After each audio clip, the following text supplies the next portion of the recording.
सुनिए कहानी। चलता रहता है। 3-3 पत्ते बढ़ चुके थे। क्लब में लेडीज़ का 3 पत्ती टाइम यही दोपहर में 3 से 6 के बीच का होता है। अब जितनी भी मेंबर्स आई हों, खेल तो शुरू हो जाए। आज की मेजबान थी मिसेस गुप्ता। वे हिसाब लगा रही थी कि मिसेस सज्जर ब्यूटी नैप लिए बिना आएंगी नहीं। भगवान जाने कितना खूबसूरत समझती हैं अपने आप को। रखी तो छुहारी जैसी हैं। मिसेस खरे पार्लर में हेयर डू करवा रही होंगी। उनका तो पार्लर में 1000 रुपया रोज़ का बंधा हुआ है। 11 बजे सुबह उठते ही एक गिलास जूस पीती हैं और सीधी पार्लर पहुंच जाती हैं। कभी स्पा, कभी मसाज, कभी ऑयल ट्रीटमेंट, कभी पंचकर्म। साहब तो 9 बजे अपने विद्युत बोर्ड ऑफिस के लिए निकल जाते हैं। उतने सवेरे कौन उठेगा। घर आकर लंच लेकर तैयार होती हैं और फिर क्लब। आज ज़रूर स्पेशल मेकअप होगा उनका। आखिर आज मेरी चाय जो है, मुझे बड़ी अहमियत देती हैं मिसेस खरे। आज सुबह मिसेस अहलूवालिया और मिसेस खत्री को डायमंड एग्जीबिशन में देखा था और उन्हें याद भी दिला दिया था कि आज हमारी तरफ से चाय है भाई, वक्त पे आ जाना।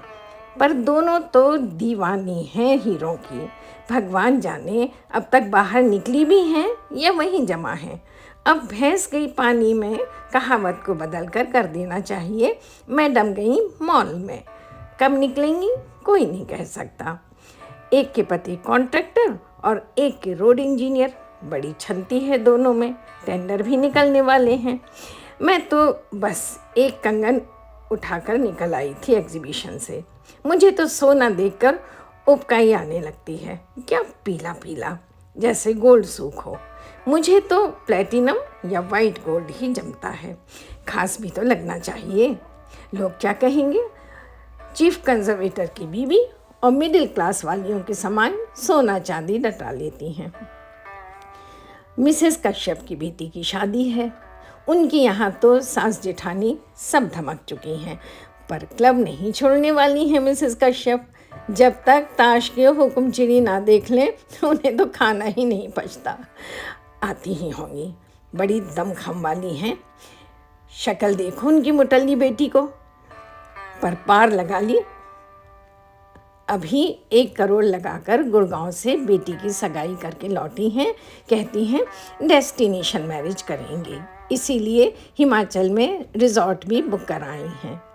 दरअसल महकमा भी अच्छा है कश्यप साहब का, सिंचाई विभाग में है। कमी क्या है, तभी तो IAS लड़का ढूंढ लिया। अरे यही देखकर तो जल गई मिसेस अवस्थी। वे खुद अपनी इकलौती बेटी के लिए IAS या IPS दूल्हे का सपना पाली हुई थी। साफ कहती थी जितना भी रेट होगा हम देंगे, सामान अलग से। उनका अपना कितना रुतबा बढ़ जाता, ऐश हो जाते उनके तो। पर नहीं, अवस्थी साहब तो गुरुजी के कहने पर कुंडली के चक्कर में पड़ गए और कॉलेज के प्रोफेसर से शादी लगा दी। कहते हैं लड़का PhD है, डीलिट है।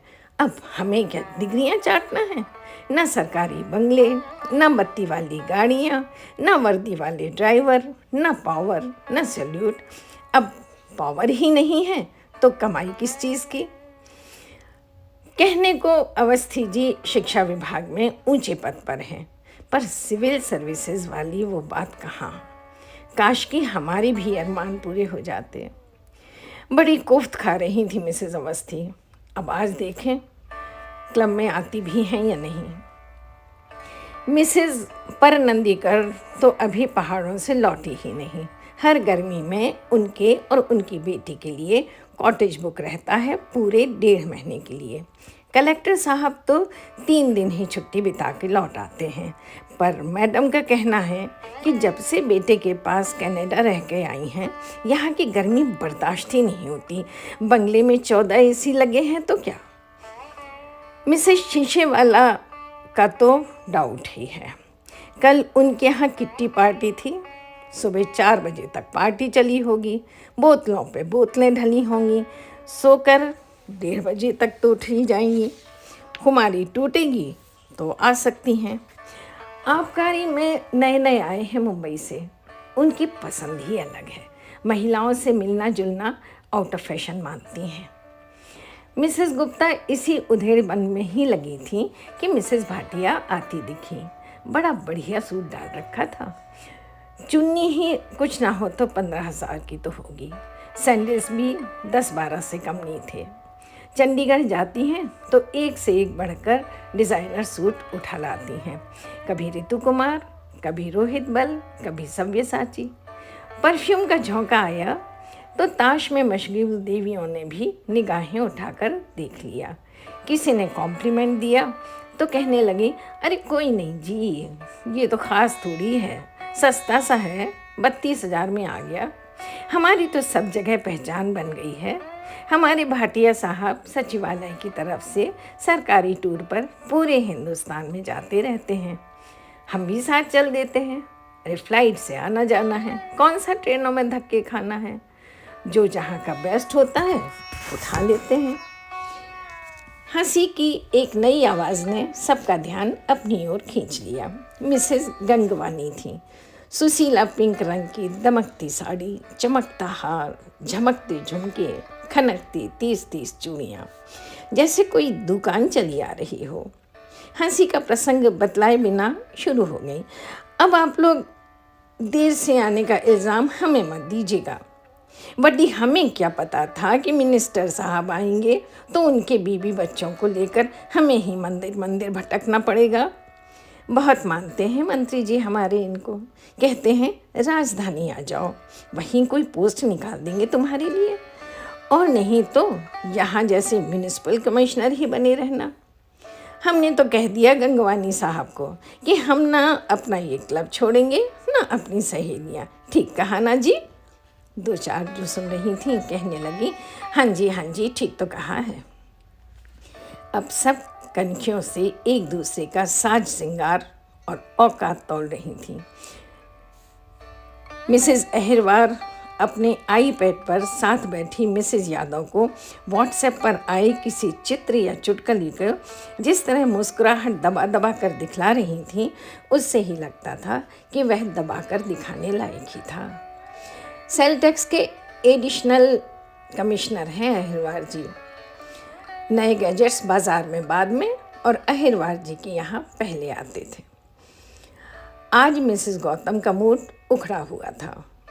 उनके दोनों बेटे फेल हो गए थे। ट्यूशन भी लगा कर रखी है, पर पता नहीं मास्टर क्या पढ़ाता है क्या नहीं। वे तो क्लब आ जाती हैं। बच्चों के डैडी को कहाँ टाइम है कि अकबर बाबर पढ़ाएं। मिसेस शर्मा ने सलाह दी कि किसी महंगे स्कूल में, किसी पब्लिक स्कूल में डाल दीजिए, तो फ़ौरन बोली, ना बाबा, स्कूल की फ़ीस देते समय पकड़े जाएंगे कि सरकारी आय में इतना खर्च कैसे। साहब ने हमें समझा दिया है कि जो भी खर्च हो लिखा पढ़ी में ना हो। हम तो दुकानों में भी अपने नाम के बिल नहीं कटवाते। तभी अचानक सबकी नज़र ताश की टेबल पर चली गई। सब दम साधे देख रही थी। बाजी लगी हुई थी। जब पत्ते बटे थे तब मैदान में 9 महिलाएं थीं। मिसेस राबरा ने ब्लाइंड की शुरुआत तो नियम के माफिक 100 रुपये से ही की थी, पर 2-4 राउंड होने पर 500 कर दी थी। अब चाल पर हजार के नोट बरस रहे थे, लेकिन 2-4 राउंड के बाद सब डाउन हो गई और बची केवल 3। मिसेस राबरा ब्लाइंड पर थीं और मिसेस रामप्रसाद और मिसेस कथूरिया थीं सीन। चाल तो 10,000 तक पहुंच चुकी थी। मिसेस राबरा गड्डी में चली गई और रह गई 2।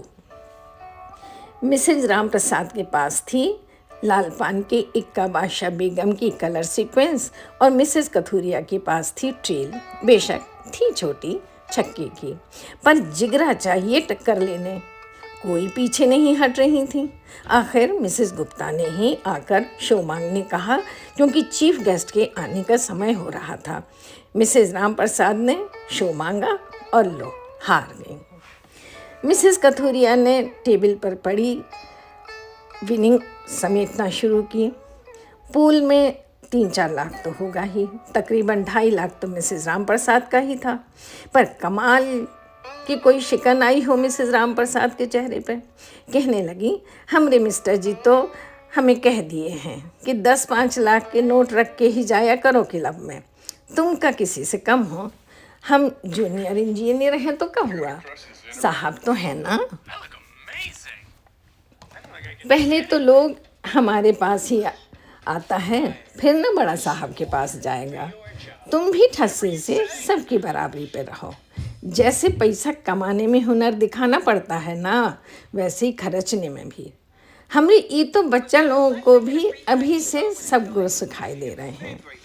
फुस फुस होने लगी। मिसेस कथूरिया के हाथ इतना सारा एक साथ आ गया देखकर जल तो सब गई थी। कुछ के चेहरे गमगीन हो गए थे। जैकपॉट लग गया था समझो। तभी दो बोल सुनाई दिए, lucky in cards unlucky in love. कितना भी इतरा ले मिसेस कथूरिया आज। कथूरिया साहब के किस्से किसे पता नहीं है। एक हो तो बोले। हंसी का जोरदार फव्वारा छूटा, घाव पर मरहम लग गया। आज का गम हवा में उड़ गया। अब 4 बजने वाले थे। मिसेज आशधीर आने वाली थी। इधर नियंत्रक एवं महालेखा परीक्षक के यहाँ से यानी कैग से स्पेशल ऑडिट करने आशधीर साहब दिल्ली से आए हुए थे। सब सरकारी विभागों में हड़कंप मची हुई थी। पता नहीं किसने क्या रिपोर्ट पहुंचा दी। जिसकी अंटी में नहीं भरा गया सो खफा हो गया और पहुंचा दी शिकायत। और प्रांतों में तो लोग 100-100 करोड़ हजम कर लेते हैं और यहाँ 10-20 करोड़ पर ही पूछताछ होने लगती है। 2-4 दिनों में इसी क्लब में शाम ढले साहब लोग आकर बैठ जाते थे और सलाह मशविरा करते थे कि आशधीर साहब को कैसे शीशे में उतारा जाए। उन्हें तो ईमानदार अफसरों में गिना जाता था, लेकिन यार क्या ये ईमानदार शब्द आउटडेटेड नहीं लगते? दकियानू से होते हैं ऐसे लोग तो। खैर घबराओ नहीं, अपने शहर की हवा ही कुछ ऐसी है कि काजल की कोठरी में जो आए सो काला। अपने ही रंग में रंग लेंगे जनाब, सब ठीक हो जाएगा। लेडीज़ को ख़ास हिदायत दे दो कि मिसेस आशधीर की खूब खातिर करें, ख़ास मेहमान माने। इसीलिए सब थोड़ा संभल के बालों को हाथ से संवारती हुई बैठने लगी। किसी किसी ने तो वैनिटी बैग से शीशे निकालकर मस्कारा, ब्लश ऑन, लिपस्टिक की एक एक परत और चढ़ा ली। मिसेस गुप्ता लपक कर दरवाजे की ओर बढ़ी तो सब चौकन्नी हो गई। वो आ गई। मिसेस आशधीर आई थी अपने कॉलेज की सहपाठी मिसेस भट्टाचार्य के साथ। उनके पति यहाँ डॉक्टर थे। जैसे ही दोनों हॉल में आई मानो फिजा ही बदल गई। सौम्य, शांत, सरल मुस्कुराहट में ऐसा मधुर जादू था कि सब टकटकी लगाकर उन्हें ही देखती रह गई। मिसेस आशधीर ने अपने करीने से कटे सॉल्ट एंड पेपर बालों के साथ हल्की आसमानी लखनवी चिकन की साड़ी पहन रखी थी और मिसेस भट्टाचार्य ने लंबे केशों के ढीले से जोड़े के साथ गुलाबी बूटी वाली सफ़ेद ढाकाई, हल्की हल्की मैचिंग ज्वेलरी और भीनी भीनी खुशबू, गर्मियों वाला परफेक्ट लिफाज। उनकी सज्जा में, उनके नमस्कार में, उनकी बात करने के ढंग में कितनी सभ्यता, कितनी सादगी थी। इस सादगी ने तो क्लब की महिलाओं के जरी लगे लगदग रंग बिरंगे परिधानों पर काली मासी फेर दी। सबके मुंह उतर गए। खैर कोल्ड ड्रिंक आई तो माहौल में तरलता आई। सबके परिचय, सबके शौक़ों के बारे में बात हुई। कुछ कहीं गई, कुछ सुनी गई। चाय आई तो कुछ की जान में जान आई कि चलो क्लास ख़त्म हुई। चाय में मिसेस गुप्ता ने 16 आइटम लगवाए थे। सबसे ज़्यादा परेशानी तो गुप्ता साहब को ही थी ना। हे भगवान, ये कैग वालों की विज़िट ठीक ठाक निपट जाए। सुना था वन विभाग से ही ऑडिट की शुरुआत है। इधर एक केस में सीबीआई इंक्वायरी अलग चल रही है। पर ये क्या, इन दोनों ने तो हल्का फुल्का थोड़ा थोड़ा उठा लिया और हो गई चाय। सब कसमस आ गई। हमें तो इन टी पार्टियों में ही मौका मिलता है कि जी भर के खा लें, वरना 24 घंटे डाइटिंग की टेंशन। छान के पानी पियो, छान के दूध, उबले फीके खाने खाओ, बकरियों जैसा खीरा गाजर से पेट भर लो। अरे ये कोई लाइफ है? बातचीत का अंदाज कुछ सहज हो चला था कि ज़ोरों से दरवाज़ा भड़काती हुई बदहवास हालत में मिसेस गुप्ता की बेटी अंदर आकर सबके सामने एक सांस में कहने लगी, मम्मी जल्दी घर चलो, अपने घर पर और अपने आगरा, जयपुर, कलकत्ते वाले मकानों पर एक साथ सीबीआई की रेड पड़ गई है। पापा का ऑफिस सील कर दिया गया है। पापा चुपचाप सिर लटकाए माथा पकड़े बैठे हैं। अलमारियों, पलंगों के गद्दे, सोफ़ा, दीवान, बाथरूम की सीलिंग में अपनी छुपाई हुई गड्डियाँ सब निकाली जा रही हैं। कभी वे लोग ज़मीन के कागज़ मांगते हैं, कभी खदान की हिस्सेदारी के। भाई सहमा सा खड़ा है। मैं तो बहाना बना के चुपके से अपनी एक्टिवा उठाकर आपके पास चली आई। जल्दी चलो मम्मी, अभी वे लोग किचन के स्टोर तक नहीं पहुँचे हैं। बिटिया सब कुछ एक सांस में बोल गई। सब सख्ती में आ गए। उसी समय मिसेस गुप्ता के पास क्लब का बहरा बिल पर दस्तखत कराने आया। उसी पर गुस्सा उतार दी। हटो यहाँ से, पेन लेकर आओ। हम क्या पर्स में पेन रख कर चलते हैं? स्कूल के हेडमास्टर नहीं समझ रखा है क्या? इतनी बातें सुनी तो बहरा सिर झुकाकर मुस्कुराहट दबाता हुआ चला गया। जानता था कि सूरज से ज़्यादा बालू तपती है। उसे भी जल्दी थी, आज का किस्सा दोस्तों को सुनाना था। मिसेस आशधीर और मिसेस भट्टाचार्य ने अपने अपने प्याले रखे और शिष्ट सा नमस्कार करके विदा ले ली।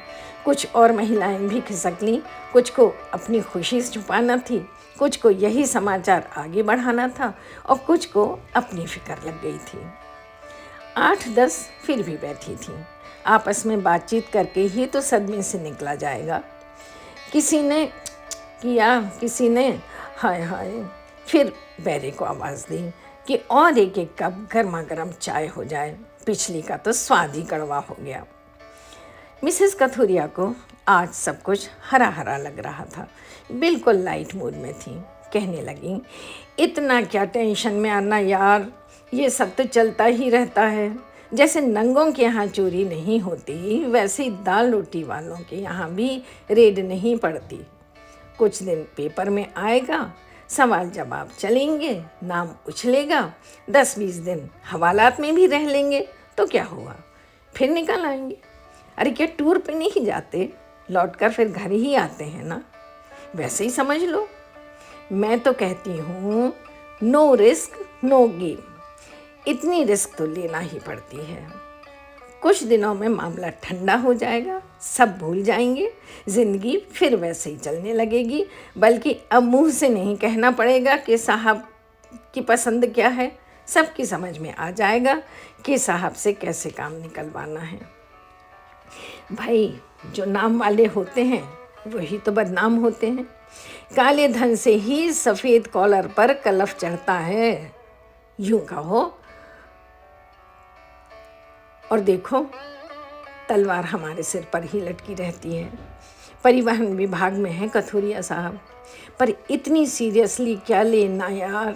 जब सामने आएगा देखा जाएगा। सब ऐसे ही चलता रहता है। दोबारा की चाय पी जा चुकी थी। सबने मिसेस कथूरिया को धन्यवाद दिया कि आपकी बातों ने दिल हल्का कर दिया, वरना आज रात तो नींद ही नहीं आती। सच तो है, सब ऐसे ही तो चलता रहता है। वे सब गली मिली और अपनी अपनी लाल पीली बत्तियों वाली गाड़ियों के पास पहुंचने लगे, जहां उनके वर्दी वाले शोफर एयर इंडिया के महाराजा के समान दरवाजे खोले खड़े हुए थे। नमस्कार।